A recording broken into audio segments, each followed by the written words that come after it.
writers, and welcome back. It's Casey, and today we're talking about types of publishing. When you're looking at specific publishing houses, it's best to do your research and find out exactly what type of publishing they offer. I'm going to go over a list today of the specific types of publishing so you know exactly what's out there. So one of the biggest issues a writer can have is actually getting published. It can be daunting at times. However, if you know how to navigate the world of publishing and understand the different types of publishing, it gets a lot easier. In an article by Ribbonfish, they break down the different types of publishing. So I'm going to refer to the article in summary and give you some examples of the different types of publishing. The biggest category in publishing is actually called trade publishing. This is when a person sets in a certain market. They actually can be part of a different genre and they sell mass production.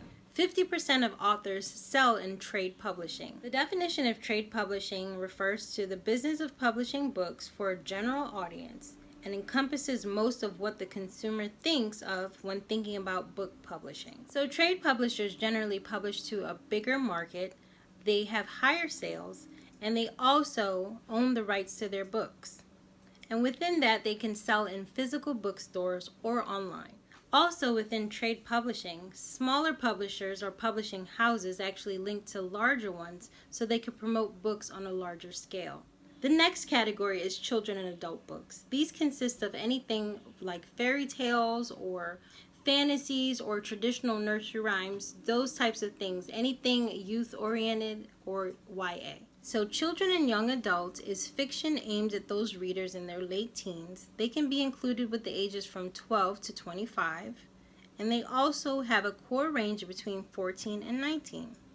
YA can cover a whole range of fiction genres and is frequently focused on the challenges of youth and coming of age. Another major type of publishing is scholarly and educational.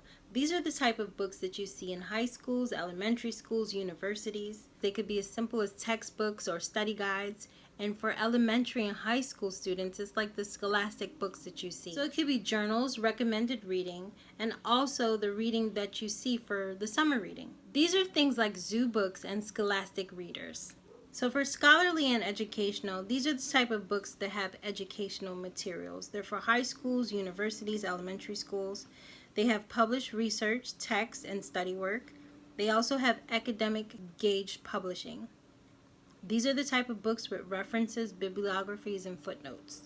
They also publish specialized papers, articles, and journals, and they have to meet a high standard. For colleges and universities, the syllabus has to be tailored towards these scholastic books. Next is independent and regional publishers. They work on a very small scale. They have limited resources, and they publish and print within their organization. When you think of independent and regional publishers, think of small press, like small press with printing books for local and regional interests. They have fewer resources, as I mentioned before, and they also work geographically in smaller, more dedicated markets, selling local authors, local history books, and information pamphlets. Next type of publishing is boutique press. They work on a very small scale and have a narrow view when it comes to genres, so you have to be very careful when applying to this particular publishing house. Boutique press is common in genres which demand a greater level of expertise or which are only sellable to a very limited market audience. Okay, now we're moving on to vanity, self, and contract publishers. Those are three different types of publishing. Vanity is also known as glamour publishing. These are the publishing houses that actually contact you, sometimes prior to you even publishing. They approach you by the information that you've probably filled out online investigating different publishing houses. They are essentially like sharks in bloody water. They come to you, they approach you, they send you an email, they solicit you, they call you on the phone. These are the type of publishing houses that want money up front to help you get published. You have to be very careful of these because some of them can be disguised as scams. Next, we're moving on to self-publishing, or also known as independent or indie publishing. This is basically cutting out the middleman and publishing your book yourself. You have to sadly pay a lot more money out of your pocket as you would with traditional publishing. In that I mean, sometimes you have to pay to, of course, get it edited, get your cover. So formatting of the interior of your book, as well as the cover, the galley edits, which is the back and forth edits between the publisher and yourself. And also you have to pay for the marketing. All three types of publishing do have commonalities, meaning these types of publishers allow an author to commission the publication of their own work in print or online. Sometimes this will be an author who simply wants to avoid the middleman and get as many copies as they feel they can sell. But it may also be a company wishing to publish its history or the biography of its founder as a gift for customers. Whatever it is, you, the customer, will pay the cost of the publishing as well as any fees that are based from the actual publishing house. So I would say with all three, be careful of how many fees you're actually paying out and see exactly what you need specifically for you as the author. There are many platforms that you can do electronic publishing. One, for example, or the most popular, is Amazon, which is KDP. This is Kindle Direct Publishing. Okay, so how does KDP Publishing work? KDP Publishing is a platform for authors to sell published ebooks and paperback books. For ebooks, authors can directly upload their book files, and it will appear in the Kindle store as an ebook for readers to purchase and instantly download. Lastly, there's electronic publishing. This one is actually becoming more common simply because many of us are moving away from paper and doing everything electronically. People generally choose electronic publishing because it's inexpensive and convenient. You can simply just upload it to the platform and be published in a matter of minutes.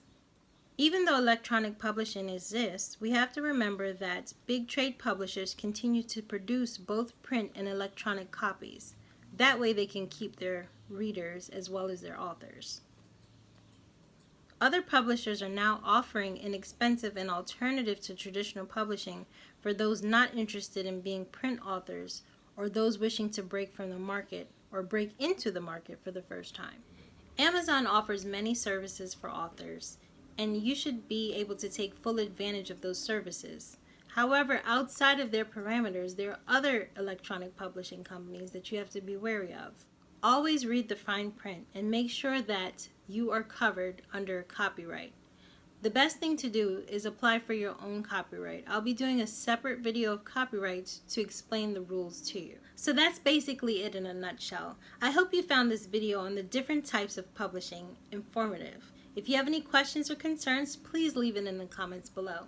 Until next time, I'm Casey Losner.